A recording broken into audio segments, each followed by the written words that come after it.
Hello and welcome to NCERT camp. इस video में हम लोग देखेंगे the end of bipolarity chapter की एमसीक्यू। हमारे इस चैप्टर में जो न्यू टॉपिक्स ऐड हुई है जैसे गल्फ वॉर, अफगानिस्तान इशू, अरब स्प्रिंग, मिडिल ईस्ट क्राइसिस, तो इन सब टॉपिक्स पे ये एमसीक्यू होगी। ये हमारा पार्ट 6 है। तो चलिए शुरू करते हैं। Question number 177। During 9/11 attack, one airliner each crashed into dash and dash of tower of the World Trade Center। So 9/11 attack के टाइम में हमें पता है कि ये 9/11 की जो अटैक हुई थी, इस समय टोटल 4 एयरक्राफ्ट जो थे वो यूएसए के कुछ इंपॉर्टेंट जगहों पे कोलैप्स कर दिए गए थे, क्रैश कर दिए गए थे। तो इनमें से 2 एयरक्राफ्ट जो है वो गई थी वर्ल्ड ट्रेड सेंटर में। तो वहां पे जो बिल्डिंग जो थी, तो वो बिल्डिंग की 2 टावर को उन्होंने हिट किया था। कौन सी टावर थी वो? North south, east west, north east, south west. Correct answer है यहाँ पे north and south. North tower and south tower को उन्होंने हिट किया था। Find incorrect. The US forces made arrest all over the world. After 9/11, US forces made arrest all over the world. Second, US did that often with the support and the knowledge of the government of the prisoner being arrested. US detained them in open prison. तो देखो basically मतलब ये यहाँ पे ये है कि यहाँ पे ये बोल रहे हैं कि यूएसए जब 9/11 की अटैक जब हुई तो उसके बाद में यूएसए ने काफी सारे अरेस्ट किए, काफी सारे लोगों को अरेस्ट किया पूरी दुनिया में। बिल्कुल ये करेक्ट है। यूएस ने जब ऐसा किया तो ये जो है with the support and knowledge of the other government. जब यूएसए किसी दूसरी कंट्री में अरेस्ट करती थी तो वहां के जो गवर्नमेंट जो होती थी उनके सपोर्ट से, उनके नॉलेज में ये अरेस्ट करती थी। तो ऐसा नहीं है, बहुत बार उन्होंने अरेस्ट किया बिना वहां की गवर्नमेंट को बताए हुए, तो ये गलत है। Now US detained them in open prison. नहीं, वो जिन लोगों को उन्होंने अरेस्ट किया उन्हों को वो ओपन प्रिजन में नहीं रख रहे थे, उनको एक तरह की वो सीक्रेट प्रिजन में रख रहे थे। यानी कि ये वाली भी गलत है। हमें इनकरेक्ट फाइंड करना है, तो 2 और 3 इनकरेक्ट है, तो option D. Find correct. Capital building is the meeting place of US Congress. तो ये स्टेटमेंट बिल्कुल करेक्ट है। जैसे हमारी संसद होती है जहां पे हमारे पार्लियामेंट के जो लोग हैं वो मिलते हैं, डिबेट करते हैं, डिस्कशन करते हैं, वैसे ही कैपिटल बिल्डिंग प्लेस है जहां पे यूएसए की जो कांग्रेस जो है, यूएसए के जो पार्लियामेंटियंस जो है वो वहां पे मिलते हैं, डिस्कशन करते हैं। बिल्कुल ये करेक्ट है। It was also a target of 9/11 attack. बिल्कुल इसे भी टारगेट में लाया गया था 9/11 के अटैक में, लेकिन इसमें टारगेट सक्सेसफुली अटैक नहीं कर पाए थे। तो ये वाली स्टेटमेंट जो है ये करेक्ट है, बिल्कुल टारगेट था। तो करेक्ट फाइंड करना है, that is C, both. Arab spring began in which year? So Arab spring जो है हमें पता है ये ट्यूनीशिया से स्टार्ट हुई थी। ये एक तरह की मूवमेंट थी जहां पे जो लोग थे वो लोग प्रोटेस्ट कर रहे थे अपने ही गवर्नमेंट के अगेंस्ट में, अपने ही गवर्नमेंट के डिक्टेटरशिप के अगेंस्ट में। क्यों? क्योंकि लोगों को ज्यादा से ज्यादा फ्रीडम चाहिए था, लोगों को डेमोक्रेसी चाहिए थी, लोग परेशान थे करप्शन से, अनएम्प्लॉयमेंट से। तो ये सब कुछ इवेंट जो है ये स्टार्ट हुई 2010 में, ट्यूनीशिया से 2010 में अरब spring. Find incorrect. More than 40 other countries joined the US-led coalition of willing to attack Iraq. The Union gave its mandate to its invasion. हम लोग ये देखेंगे, यहाँ इनकरेक्ट फाइंड करना है कि इराक के ऊपर एक तो अटैक होगी फर्स्ट गल्फ वाली, दैट इज 1991 वाली। तो एक तो अटैक होगी 1991 वाली, और फिर एक और दूसरा अटैक होगा 2003 में। तो 2003 में जो अटैक होगा उस समय वो अटैक करेंगे यूएस, और यूएस के साथ कुछ और फोर्सेस रहेंगे, अबाउट 40 कंट्रीज रहेंगे। तो उन्होंने इराक के ऊपर अटैक किया, बिल्कुल ये करेक्ट है। लेकिन 1991 में जब अटैक किया था उस समय यूनाइटेड नेशन के परमिशन से ये हुआ था। यूनाइटेड नेशन ने खुद कहा था कि हाँ अटैक करेंगे। लेकिन ये सेकंड वाली जो 2003 वाली जो अटैक हुई थी इसमें यूनाइटेड नेशन ने परमिशन देने से मना कर दिया, यानी कि यूनाइटेड नेशन का यहाँ पे मैंडेट नहीं था। तो ये वाली रॉन्ग है। तो करेक्ट इनकरेक्ट फाइंड करना है, यानी कि डी जो है वो इनकरेक्ट है। When USA was founded as a country, जैसे हमारी कंट्री की इंडिपेंडेंस डेट जो है हम लोग 15 अगस्त 1947 हम लोग बनाते हैं, वैसे ही यूएसए की जो डेट जो है, यूएसए की जो डेट है वो कौन सी है? सो 1945, 1914, 1600, 1776। करेक्ट आंसर है ऑप्शन डी, 1776। ये एक्चुअली 4 जुलाई थी, 4 जुलाई, तो option D. USA attacked Al Qaeda and Taliban regime in Afghanistan. तो आफ्टर 9/11 की जो अटैक हुई थी उसके बाद में यूएसए ने टारगेट लिया अलकायदा को और तालिबान रिजीम को, क्योंकि अलकायदा जो ऑर्गेनाइजेशन थी ये इस पूरे अटैक के बिहाइंड में थे, पूरे अटैक के पीछे में उन्हीं का प्लान था और तालिबान कहीं ना कहीं अलकायदा को सपोर्ट कर रहे थे। तो इसीलिए यूएसए ने तालिबान और अलकायदा दोनों को अटैक किया अफगानिस्तान में। बिल्कुल ये करेक्ट है। नाउ यूएसए वाज एंग्री, और ये सब कुछ हुआ 2001 में।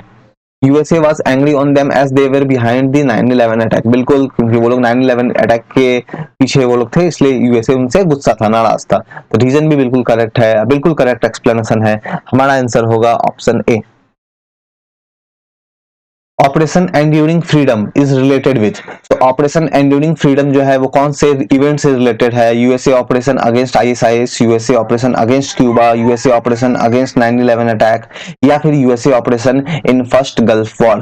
करेक्ट आंसर हमारा यहाँ पे होगा यूएसए ऑपरेशन अगेंस्ट 9/11 अटैक। आप मुझे कमेंट करके बताओ कि ये जो क्यूबा के अगेंस्ट में जो अटैक उन्होंने ऑपरेशन किया उसका नाम क्या था? अच्छा, मैं यहाँ पे बता दे रहा हूँ कि चलो स्टार्ट होता है कुछ बे जैसा वर्ड यहाँ पे इंक्लूड होगा। और यूएसए की ऑपरेशन जो है फर्स्ट गल्फ वॉर में, इसे क्या ऑपरेशन कहा गया था? आप मुझे ये बताओ। इस क्वेश्चन का आंसर होगी option C. USA completely overthrown the Taliban regime after the 9/11 attack. तो नहीं, ऐसा नहीं है। यूएसए ने कंप्लीटली ओवरथ्रो नहीं किया था। जो इंपॉर्टेंट सिटीज है, मेजर बिजनेस या ट्रेड सेंटर है, यूएसए ने वहां से तालिबान को हटा दिया था। लेकिन फिर भी ये तालिबान के जो लोग हैं कंट्री के काफी रिमोट एरियाज में, जहां पे जनरली बहुत ज्यादा बिजनेस एक्टिविटी वगैरह नहीं थी, वहां पे वो लोग थे। वहां पे वो लोग ओपियम की एग्रीकल्चर जो है एक्टिविटी कर रहे थे। ठीक है, सो ये जो यूएसए ने तालिबान को कंप्लीटली नहीं हटाया था, तो ये गलत है। Taliban and al Qaeda launch terrorist attack against western country after 9/11 also. बिल्कुल, जब ये सारे इवेंट जब हो गए उसके बाद में यूएसए ने जब तालिबान को हटा दिया पावर से, यूएसए ने अलकायदा के ऊपर अटैक किया, तो उन्होंने भी रिवेंज लेने के लिए काफी सारे अटैक किए वेस्टर्न कंट्रीज के ऊपर में। तो बिल्कुल ये वाली करेक्ट है। हमें करेक्ट फाइंड करना है, सो ओनली 2 हमें यहाँ पे फाइंड करना है। फाइंड करेक्ट, तो only 2 is correct. Find correct.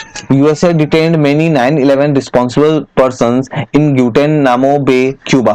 तो यूएसए ने, जैसे हम लोगों ने देखा, काफी सारे लोगों को अरेस्ट किया था जो लोग 9/11 के इवेंट के पीछे थे, और उन सबको उन्होंने एक प्रिजन में रखा था। वो प्रिजन था क्यूबा के ग्यूटेनामो बे में। बिल्कुल ये करेक्ट है। US has air force base in Guantanamo Bay, Cuba. तो यूएसए वहां पे क्यों रख पा रहे थे लोगों को? बिकॉज यूएसए का वहां पे एयरफोर्स का बेस था। तो एयरफोर्स का बेस नहीं था, यूएसए का वहां पे एक्चुअली नेवल बेस था। ये वाली इनकरेक्ट है, हमें करेक्ट फाइंड करना है। Only 1 is correct. Find incorrect. USA detained many 9/11 responsible prison in the Guantanamo Bay, Cuba. तो ये जस्ट अभी हम लोगों ने देखा, ये बिल्कुल करेक्ट है। Now, prisoners did not enjoy the protection of international law or the law of their country or that of the US। जब कोई पर्सन को अरेस्ट किया जाता है तो उसे भी सर्टेन राइट्स दिए जाते हैं, उनको भी सर्टेन कुछ राइट्स दिए जाते हैं जो इंटरनेशनल लॉ में है, जो उस कंट्री के कानून में होता है। तो यूएसए ने जब इतने सारे लोगों को अरेस्ट किया तो यूएसए ने उनको किसी भी तरह की प्रॉपर प्रोटेक्शन वगैरह, प्रॉपर राइट्स वगैरह बिल्कुल नहीं दी थी। तो ये वाली भी करेक्ट है। Only UN representative were allowed to meet this prison। USA ने सिर्फ यूनाइटेड नेशन के रिप्रेजेंटेटिव को अलाउ किया कि बाकी लोग जो है वो लोग नहीं मिल सकते हैं इन प्रिजनर्स से। सिर्फ यूनाइटेड नेशन के जो लोग हैं, रिप्रेजेंटेटिव है, वो लोग मिल सकते हैं इन प्रिजनर्स से। तो नहीं, ऐसा नहीं था। यूएसए, ये वाली इनकरेक्ट है। यूएसए ने किसी को अलाउ नहीं किया था। यूएसए ने इनको अरेस्ट किया, काफी सारे लोगों को अरेस्ट किया और काफी सारा सीक्रेट जो प्रिजन्स है वहां पे रखा। उनको किसी को अलाउ नहीं किया, कोई प्रोटेक्शन उनको प्रोवाइड नहीं किया। तो इनकरेक्ट फाइंड करना है, तो यानी कि 3 वाली जो है ये इनकरेक्ट है। when USA launched its invasion of Iraq under the code name Operation Iraqi Freedom। तो यूएसए ने ऑपरेशन इराकी फ्रीडम जो है ये कब लॉन्च किया था? तो इतना, जैसे थोड़ी देर पहले मैंने बताया कि एक तो लॉन्च हुई थी ऑपरेशन 1991 में और दूसरा हुआ था 2003 में। तो दैट मीन्स ये दोनों में से सी एंड डी तो डेफिनेटली नहीं होगा। सी एंड डी डेफिनेटली नहीं होगा। 2003 और 2019 मार्च, 2003 में 29 मार्च। चलो आप मुझे बताओ कमेंट करके कि इस दोनों में से कौन सी होगी। एक दो ऑप्शन तो मैंने हटा दिए, सी एंड डी को हटा दिए, तो ए एंड बी में से कौन सा होगा ये आप कमेंट करके बताओ मुझे। और अगर आप इसकी आंसर नहीं जानते हो तो आप मेरे टेलीग्राम चैनल पे आके जुड़ सकते हो, वहां पे मैं आपको हेल्प कर दूंगा इसकी। ओके। Point correct.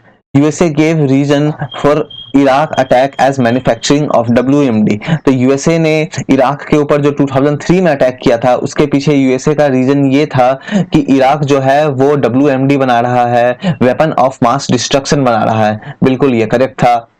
उसका ये कहना था, यूएसए ने ये रीजन दिया, लेकिन रियल रीजन कुछ और बाद में निकला। It is speculated that invasion was motivated by other objectives such as controlling Iraq's oil field and installing a regime friendly to US. लेकिन बाद में पता ये चला, बाद में काफी सारे रिपोर्ट्स में ऐसे सामने आए कि यूएसए ने ऐसा इसलिए किया क्योंकि यूएसए चाहता था कि इराक में जहां से भी ऑयल निकलते हैं, जो ऑयल फील्ड्स हैं, उन पे यूएसए का प्रॉपर कंट्रोल हो और इराक में जो गवर्नमेंट हो वो यूएस से फ्रेंडली रहे। इस कारण से यूएस ने इन्हें अटैक किया था। ये भी बिल्कुल करेक्ट है। हमें करेक्ट फाइंड करना है C, both are correct. Arab spring began from which country. So Arab spring की शुरुआत कौन से कंट्री में हुई थी? सो हमारा ऑप्शन है यहाँ पे Saudi Arabia, Egypt, Iran, Tunisia. Correct answer है option D, Tunisia. Reason for Arab Spring was, तो इनमें से कौन सी ऑप्शंस जो है वो अरब स्प्रिंग की रीजन थी? Corruption, unemployment, poverty. तो कौन सी है यहाँ पे? तो एक्चुअली जैसे मैंने बताया आपको, अरब स्प्रिंग का होने का पीछे जो रीजन था वो करप्शन था, अनएम्प्लॉयमेंट था, पॉवर्टी था। वहां के लोग खुश नहीं थे। जहां पे जो लोग जो थे अपने कंट्री में, वहां पे अपने कंट्री में डिक्टेटरशिप जो देख रहे थे वो लोग, कि एक ही पर्सन 30 साल, 20 साल, 25 साल से रूल किए जा रहा है, तो इनसे वो लोग हैप्पी नहीं थे। वो चाहते थे उनके कंट्री में भी इलेक्शंस हो, सही तरीके से रिप्रेजेंटेटिव चुने जाए, करप्शंस ना हो, अनएम्प्लॉयमेंट ना हो। इस कारण से परेशान होकर उन लोगों ने जो है, लोगों ने प्रोटेस्ट करना स्टार्ट कर दिया अपने गवर्नमेंट के अगेंस्ट। तो ये तीनों ही जो है ये करेक्ट है। तो हमारा आंसर होगा option D, all are correct. Find correct.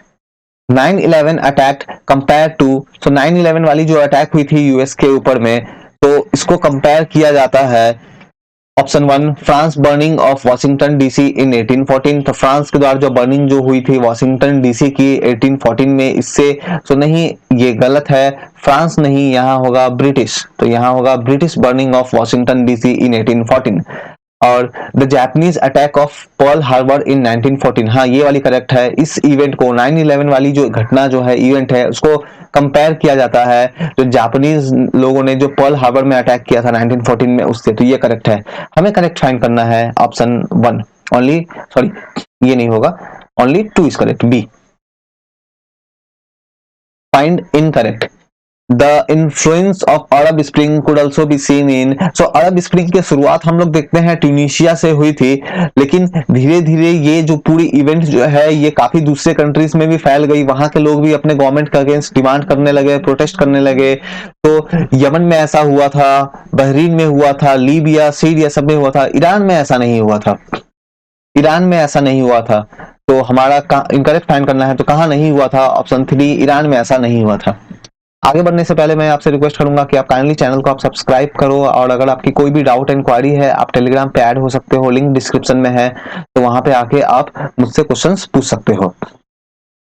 ये क्वेश्चन नंबर 193 था। इस तरह से हम लोगों ने जो न्यू टॉपिक्स ऐड हुई है उसमें हम लोगों ने लगभग 50 क्वेश्चन देखे, और एंड ऑफ बाइपोलैरिटी जो चैप्टर है इसके अभी तक 193 क्वेश्चंस देखे। मैं आगे और 5 या 6 क्वेश्चंस आपको शो करने जा रहा हूं। इनके क्वेश्चंस आप ट्राई करना, इनके क्वेश्चंस आप ट्राई करना। तो आगे के जो 5-6 क्वेश्चंस आने वाले हैं ये न्यू टॉपिक से नहीं है, लेकिन एंड ऑफ बाइपोलैरिटी जो चैप्टर है उससे रिलेटेड है। तो इनकरेक्ट फाइंड करना है। Soviet union supported India's position on the Kashmir issue in the United nation. तो यूनाइटेड नेशन में जब कभी भी कश्मीर की जब इशू आती है तो वहां पे सोवियत यूनियन जो है वो इंडिया को सपोर्ट करता है। बिल्कुल ये सही बात है।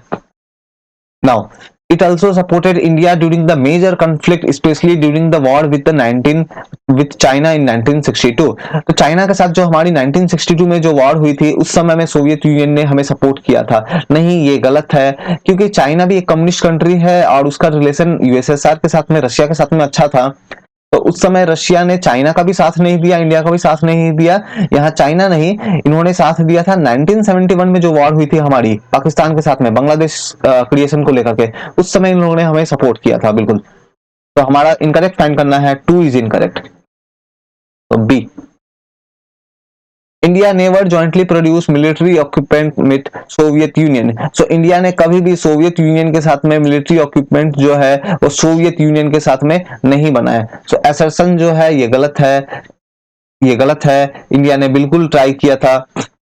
ठीक है नाउ, तो यहाँ पे एक चीज यहाँ पे देखो, जो जॉइंट प्रोडक्शंस जो इंडिया ने जो किए हैं, यहाँ पे सोवियत यूनियन नहीं, यहाँ पे आप इसे रशिया कर लो, यहाँ पे आप इसे रशिया कर लो। ठीक है, तो आप रशिया कर लो। तो इंडिया ने कभी नहीं जॉइंट मिलिट्री प्रोडक्शंस नहीं किए रशिया के साथ में, ये गलत बात है। इंडिया ने बिल्कुल किया है। जैसे अभी आप अगर देखो ब्रह्मोस जो मिसाइल है, जो ब्रह्मोस मिसाइल है वो इंडिया एंड रशिया ने मिलकर बनाया है। आप अगर जानते हो तो मुझे आप कमेंट करके आप बता सकते हैं, फिर मैं ही बताता हूँ। ब्रह्मोस का आप देखो, ये BRA जो है ये बेसिकली ब्रह्मपुत्र रिवर को रिप्रेजेंट करता है, और MOS जो है ये रशिया में एक रिवर है, मोस्कवा, उस रिवर को रिप्रेजेंट करते हैं।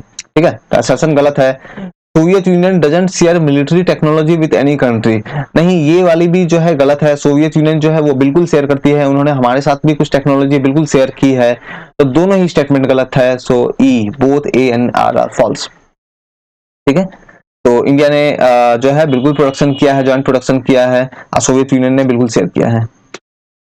डेगेस्तान बिलोंग टू विच कंट्री, तो ये जो रीजन जो है ये कौन से रीजन से बिलोंग करता है, कौन से कंट्री से बिलोंग करता है ये जो रीजन जो है, तो इसकी करेक्ट आंसर होगी option A, Russia. Okay now, अब यहां से आगे एक दो क्वेश्चंस जो है ये आप यहाँ पे आप स्क्रीनशॉट ले लो, और इसके आंसर जो है वो आप मुझे बताओ। इसके आंसर मैं नहीं बताने जा रहा हूं। तो पहला क्वेश्चन मैं आपके लिए रीड कर देता हूं। Lithuania become UN member in 1991 सितंबर, और लिथुआनिया ज्वाइंड NATO इन मार्च 2004। तो आपको इनकरेक्ट फाइंड करना है, तो आप मुझे कमेंट करके इसके आंसर बताओ। नेक्स्ट 2-3 क्वेश्चन है इसकी, आप ट्राई करो। When Gorbachev resigned as a president of Soviet Union, तो गोरबाचेव ने एज अ प्रेसिडेंट कब रिजाइन किया था? 1991 दिसंबर 15, या फिर दिसंबर 25, या फिर 1990 दिसंबर 25, 1990 दिसंबर 15। और फाइनली ये हमारी जो वीडियो जो है ये इस चैप्टर की एंड होती है। और इस तरह से हम लोगों ने एंड ऑफ बाइपोलैरिटी चैप्टर में अबाउट 200 क्वेश्चंस हम लोगों ने देखे हैं। आप अगर हमारी इस सभी क्वेश्चंस की अगर PDF चाहते हो या क्विज प्ले करना चाहते हो, तो आप मेरे टेलीग्राम चैनल पे आप हमारे वहां पे ऐड हो सकते हो। वहां पे आप मुझसे डाउट जो है वो भी आप अपने पूछ सकते हो। Thank you.